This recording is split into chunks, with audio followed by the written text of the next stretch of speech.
para mí la actitud nuestra hacia las personas que lucen diferente, que piensan diferente. ¿Cuál debe ser la actitud de nosotros? Y además de ello, hermanos, este pasaje me invita a meditar cómo el hombre alcanza la justicia de Dios. Y entonces, hermanos, con estas preguntas en mente, yo quiero que veamos este pasaje en tres partes. Lo he dividido en tres partes. Primero, dice que había muchas viudas. El estado de viudez, hermanos, en esos tiempos era un estado mucho más delicado de lo que es ahora aquí en nuestra sociedad. Dice en el libro de Ruth, capítulo 1, versículo 5, que la situación de viudez era una situación de desamparo. Una persona viuda en esos tiempos estaba en un total desamparo.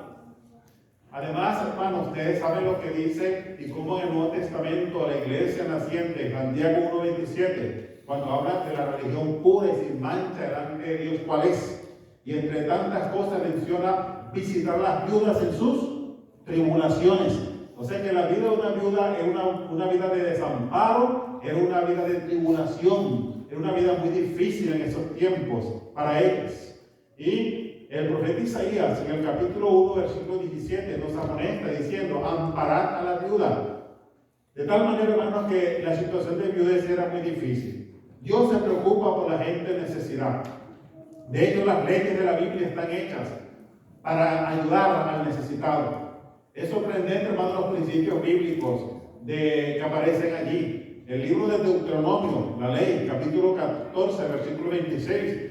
Allí se recomendaba a los israelitas que apartaran un diezmo para que la familia se gozara en las fiestas religiosas. Y dice allí claramente: te vas a alegrar tú y tu familia. Dios quiere que la gente se alegre, hermanos. Dios quiere que tú alegres a tu familia, que tú agasajes a tu familia, que disfrutes a tu familia. Es la voluntad de Dios.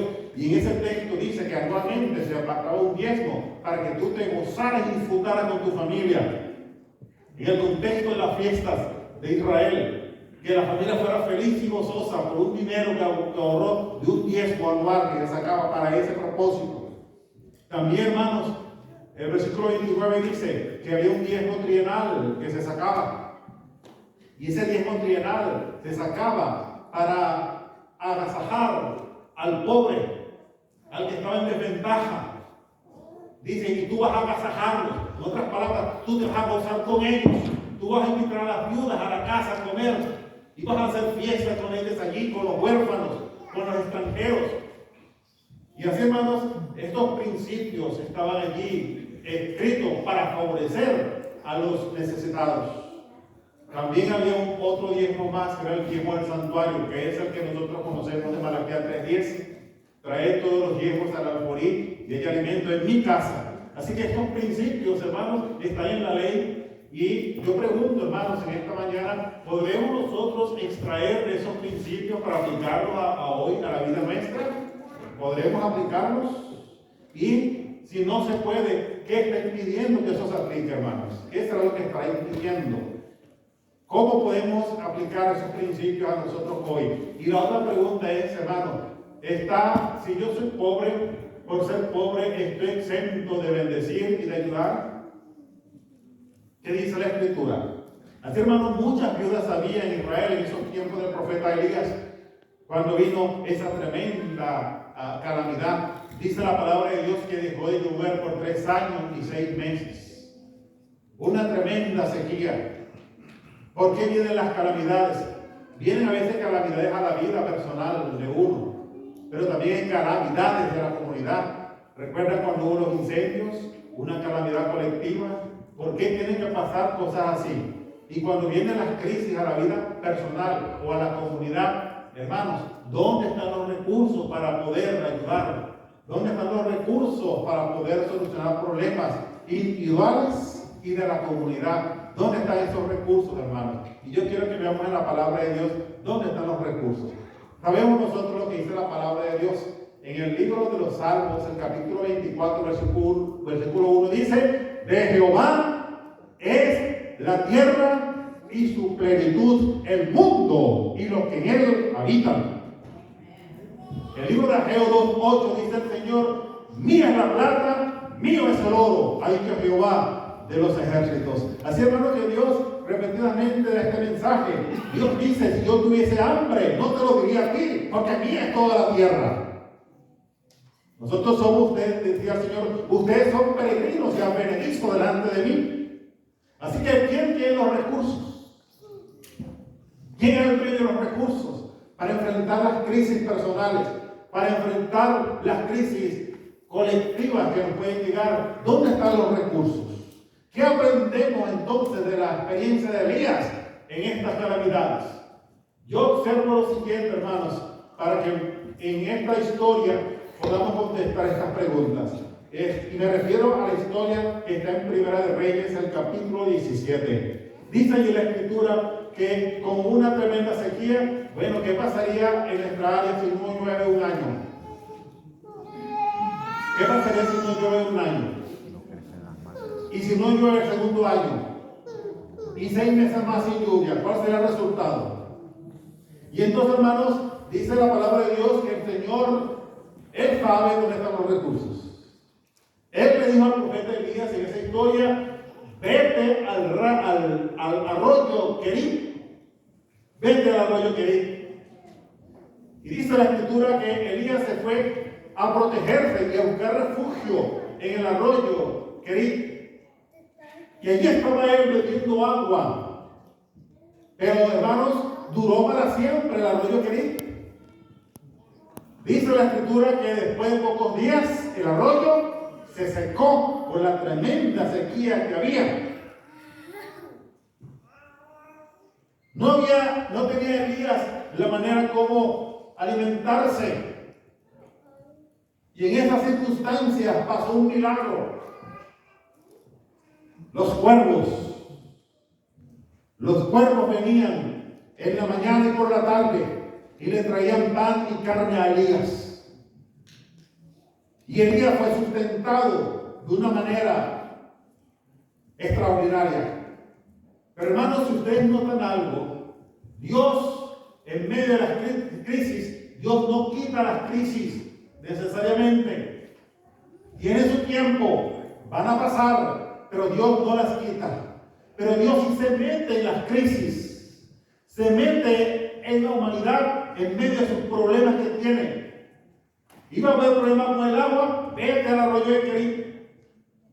Pero se iba a secar ese arroyo. ¿Y qué iba a hacer Dios entonces con Elías cuando el arroyo se secara? Yo me pregunto, ¿de dónde traerían los cuervos ese pan? Tendría que haber habido un panadero, ¿verdad que sí? Canales regulares que Dios sigue. Dios no le dijo a las piedras que se convirtieran en pan. Dios no dijo eso.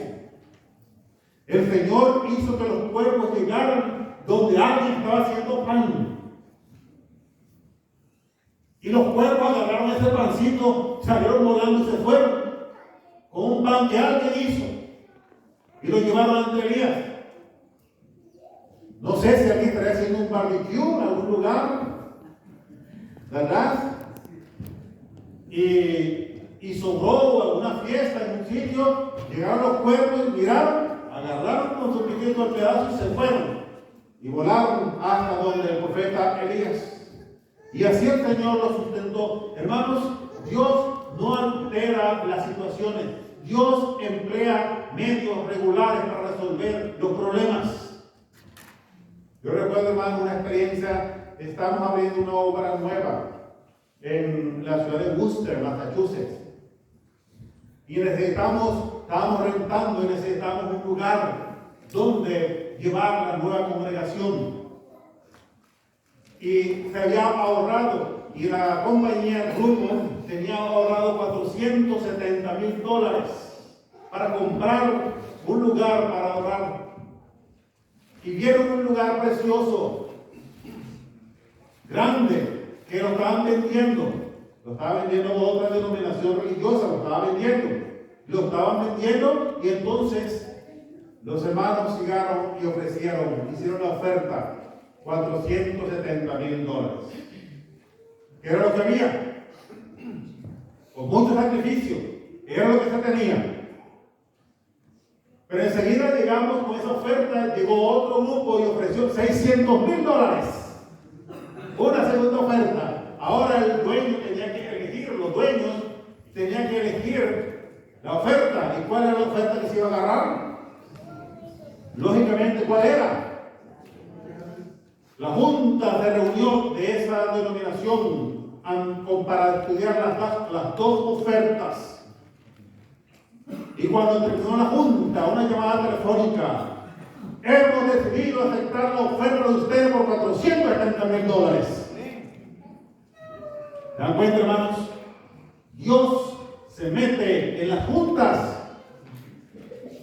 Dios se mete en la junta de los bancos también cuando se van a hacer decisiones. Dios sabe dónde están los recursos y Él se los da a quien Él quiere. Pero usa canales regulares. Dios no alteró ni la sequía. La crisis siguió en el tiempo de Elías, pero se metió en medio de la sequía y le orientaba a Elías dónde ir para beber agua. Yo veo, hermano, que este mundo se ve enredado y complicado, ¿no es cierto? Pero quiere decir, hermano, que en medio de la crisis de este mundo, Dios está metido en la crisis de este mundo. Dios sabe cómo va a conducir este mundo. Dios sabe dónde están los recursos. Dios sabe lo que va a hacer. Le voy a presentar dos ejemplos más de la Biblia, hermanos. Cuando el Señor Jesucristo fue clavado en la cruz y murió por nosotros, hermanos.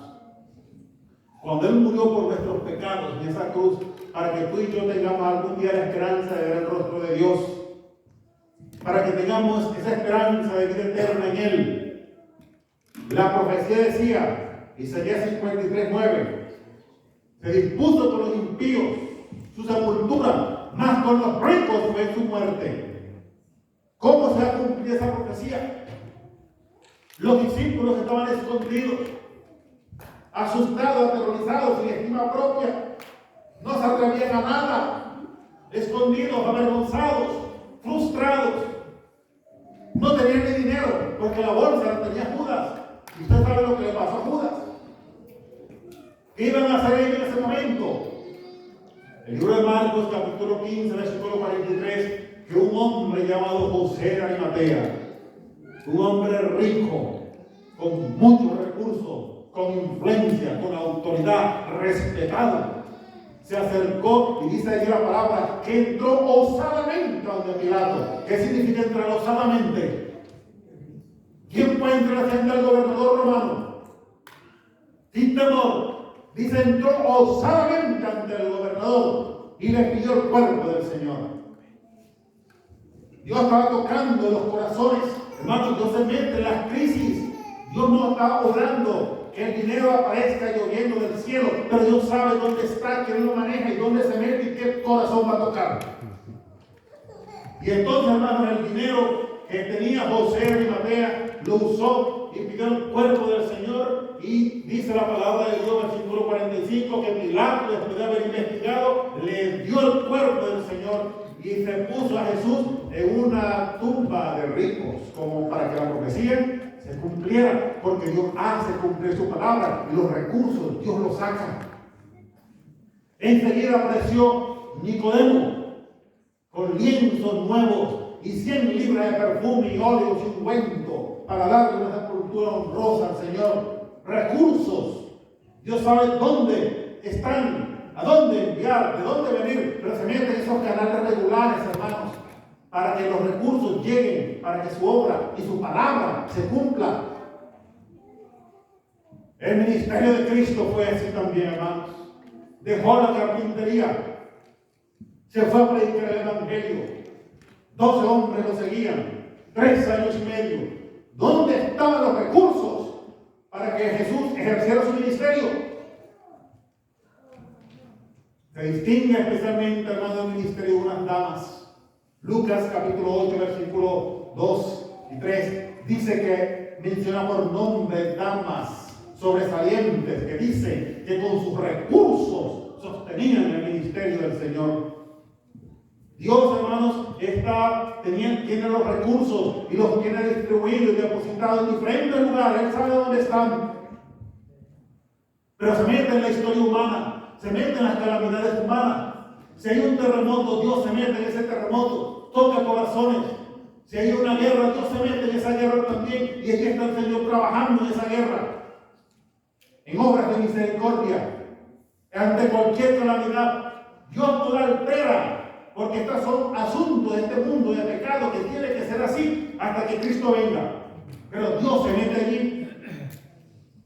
Me llama la atención, hermanos, cómo el libro de Daniel revela el actuar del Señor, que Él actúa en armonía con su carácter, en armonía con su amor, con su justicia, que el Señor no hace abuso de su fuerza, porque Él es el Todopoderoso. Él no tendría que pedirle permiso a nadie, y pide permiso. Le dijo a María: vas a tener un bebé, este es el plan de Dios. Pero esperó la respuesta de ella. He aquí la sierva del Señor, hágase en mí conforme a tu palabra. Y el Señor respetó eso. Así trabaja Dios. Y en el libro de Daniel, hermanos, capítulo 10, versículo 13, que representa, que abre ese mundo invisible. Cuando el ángel Gabriel le dice al profeta Daniel: mire, yo vengo de haber discutido con el príncipe de Persia, y ese príncipe se me opuso 21 días. No podía cambiarle el corazón de una vez, o volverlo ceniza también, en un segundo. Pero ven cómo es Dios. 21 días se me opuso el príncipe de Persia, pero vino Miguel y me ayudó. Los ángeles se mueven, hermanos.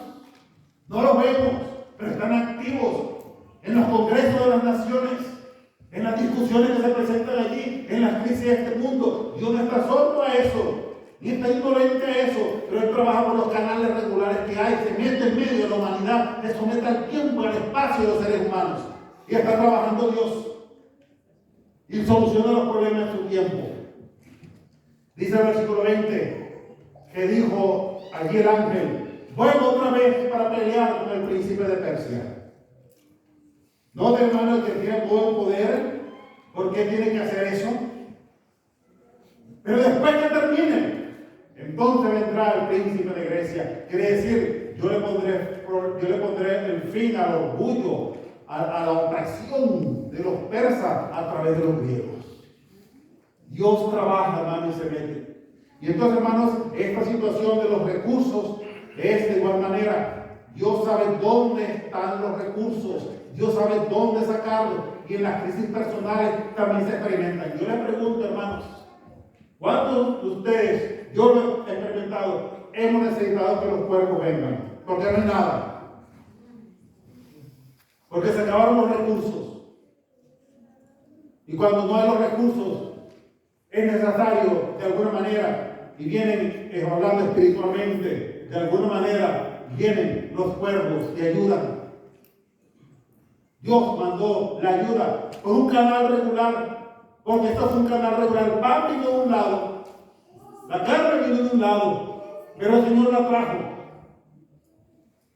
¿Cuántas veces, hermanos, vamos a necesitar que las cosas rindan? Vamos a ir más allá para eso.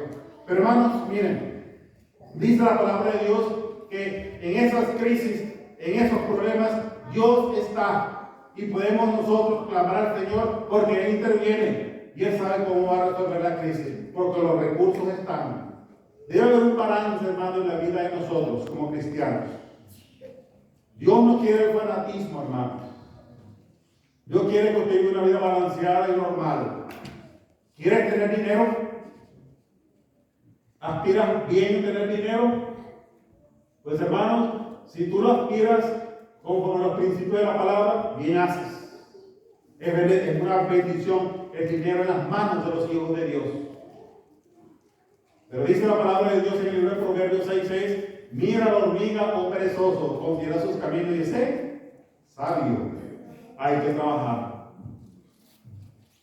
Y el Señor lo dijo, ¿verdad? Como dice, cuando Él dijo: negociar entre tanto que yo vengo, hay que trabajar. Si yo me voy al lado del fanatismo, a la influencia, el Señor dice en su palabra, en el mismo Proverbios 6, versículos 10 y 11: si tú te gusta dormir, cruzar las manos, vendrá tu pobreza como hombre armado. La Biblia es un balance, hermanos. Y Dios tiene sus maneras para que nosotros consigamos los recursos que son de Dios, pero Él está dispuesto a darnos los recursos si nosotros queremos aplicar los principios de la palabra de Dios para esos recursos y hacer mucho bien. Así, hermanos, que hubo una gran calamidad y Dios no es indolente a las calamidades. Finalmente, hermanos, la tercera parte que quiero ver esta mañana con ustedes dice: a ninguna de ellas fue enviado el profeta Elías, a ninguna de ellas, sino a una mujer viuda de Sarepta de Sidón. Y aquí me viene la gran pregunta, hermanos: ¿por qué Dios pasa por alto a algunos? Y si Dios me pasó por alto a mí y eligió a otro, ¿cuál debe ser mi actitud cuando eso pasa? ¿Cuál debe ser mi actitud hacia las personas que visten diferente, que piensan diferente? ¿Cuál debe ser mi actitud entonces? Pues se acabaron los recursos, se secó el arroyo querido, ya los cuervos no venían más. Entonces, ¿quién va a ayudar a Elías? Que de paso estaba en momentos difíciles de su vida. ¿Quién le iba a ayudar? La palabra de Dios dice que hay una historia que el Señor le dijo: vete a Sarepta de Sidón ahora. Se secó el arroyo, los cuervos no vienen más. Ahora vete tú a Sarepta de Sidón. Y yo he dado orden a una mujer viuda que te sustente. ¿Se esperaba esto? ¿Qué es lo que dice la ley? ¿A quién debía ayudarse?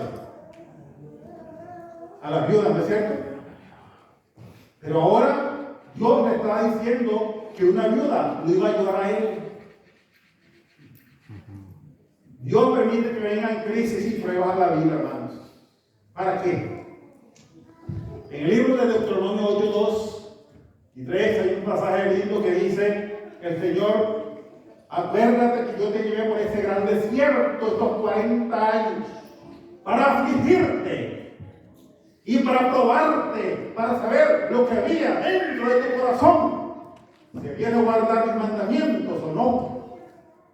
Así que Dios tiene que venir, permitir que vengan crisis a la vida para saber lo que hay por dentro del corazón de nosotros. No para que Él lo sepa, porque Él sabe todas las cosas, pero para que tú lo comprendas, para que tú ores, para que te rindas a Dios y busques auxilio. Para eso me viene una crisis a mí, porque Dios quiere que brote lo que hay aquí adentro de este corazón y me dé cuenta: oh Señor, todo eso sucio hay en mi corazón, Señor. Perdóname, Dios mío, caer de rodillas delante de Él y pedir auxilio al Señor. Dios viene y permite las crisis para saber lo que hay en el corazón de nosotros.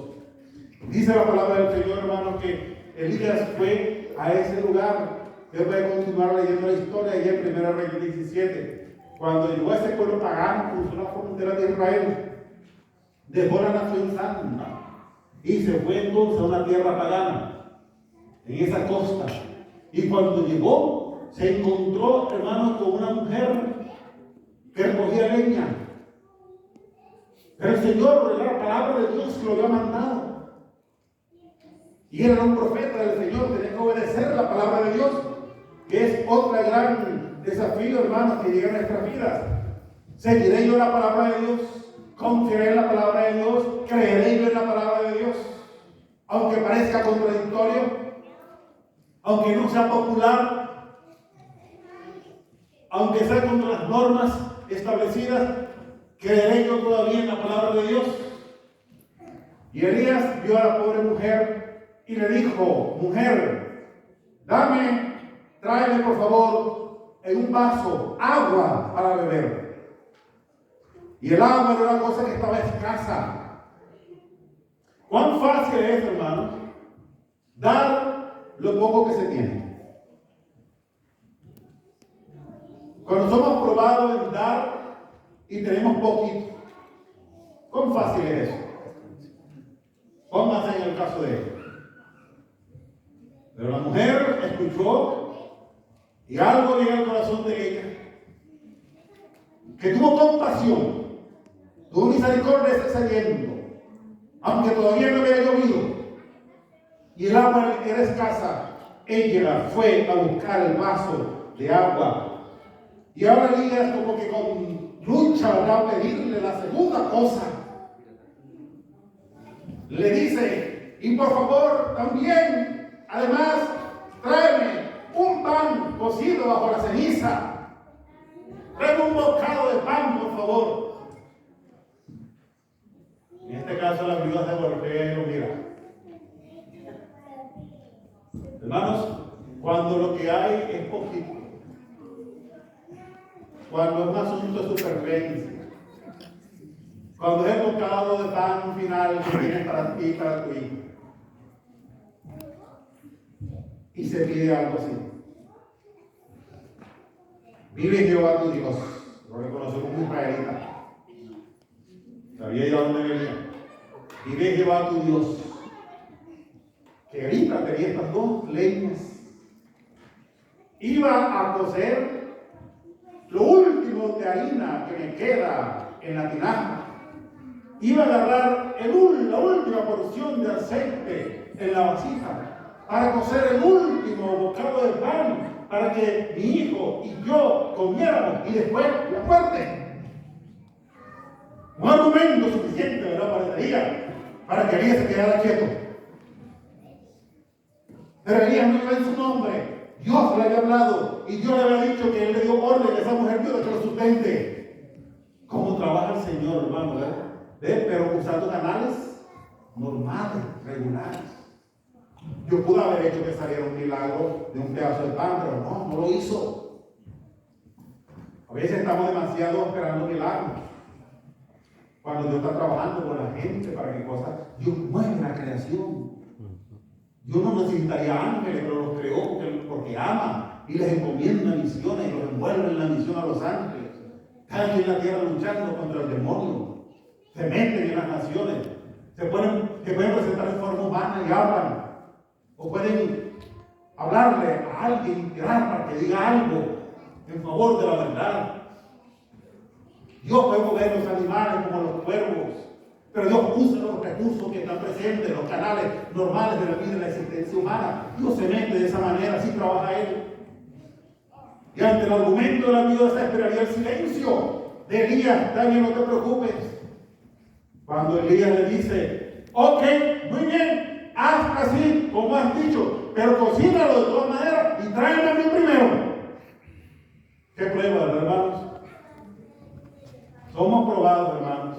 Y yo estaba probando a una mujer pobre. Que entonces la pregunta es, si somos pobres, hermanos, ¿estamos exentos de estamos exentos de colaborar con las cosas del Señor? ¿Estamos exentos de ayudar al necesitado porque somos pobres? Yo estoy para que me den, no para dar. ¿Han escuchado ese argumento? ¿Por qué a mí? ¿Lo ha dicho ella? Si es una mujer pobre, viuda, ¿cómo se atreve? ¿Por qué no va a andar ya fulano que tiene plata? Porque cuando viene la prueba, hermano, cuando a mí se me elige y aparentemente no tengo la prueba o la oportunidad de servicio, me puede doler, porque yo puedo decir, ¿por qué a mí? Yo no estoy en condiciones de eso. O cuando alguien es pasado por alto, puede decir, ay, ¿por qué he pasado por alto de mí? Porque aquel fue elegido y yo no. La prueba es contra el yo. La prueba es contra lo que hay en el corazón del hombre. Contra el egoísmo del hombre. Contra la incredulidad del hombre. Esa es la prueba. Pero Elías le dijo, le citó la palabra. Qué lindo citar la palabra, hermanos. ¿Cuánto hace falta citar la palabra a los enfermos? Citar la palabra a los que están sufriendo, que están pasando por momentos difíciles por crisis. Citar la palabra al que está pasando necesidades. La palabra es para citarla. La promesa es para repetirla. Usted no puede decir nada sin la promesa. ¿Cómo vamos a decirle algo a alguien sin citar la palabra? No puede ser. Elías no lo dejó así.